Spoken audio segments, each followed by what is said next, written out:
বিয়ের আগে সঙ্গী যেমন ছিলেন এখন আর তেমন নেই, এমন অভিযোগ অনেকেই করেন।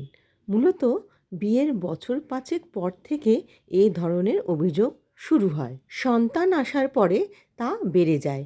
অনেক দম্পতি তখন নিজেদের সম্পর্ককে অটো মোডে চালান। তাতে সংসার হয়তো মসৃণভাবে চলে, কিন্তু স্বামী স্ত্রী হিসেবে তাদের সম্পর্ক দুর্বল হয়ে যায়। দিনের শেষে কথা বলার মতো তাদের কাছে আর কিছু থাকে না। একসময় দেখা যায় একই ঘরে থেকেও দুজন যেন আলাদা গ্রহের বাসিন্দা। এর ফলে ছোটোখাটো ভুল বোঝাবুঝি থেকে দীর্ঘ অশান্তি, হতাশা, পরকীয়া এবং ডিভোর্সের মতো সমস্যা তৈরি হয়। অথচ নিজেদের মধ্যে কথা বলা, সময় কাটানোর পরে সম্পর্ক টিকে গিয়েছে এমন অনেক উদাহরণ রয়েছে। তবে এর জন্য দরকার দীর্ঘ অভ্যাস ও ধৈর্য।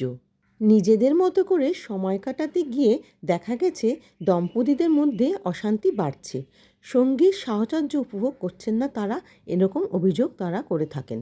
দীর্ঘ অবহেলায় যে সম্পর্ক মরে যায় তাকে বাঁচাতে সময় আর দু তরফেরই অনেকটা উদ্যোগ প্রয়োজন বলে মনোবিদরা মনে করছেন।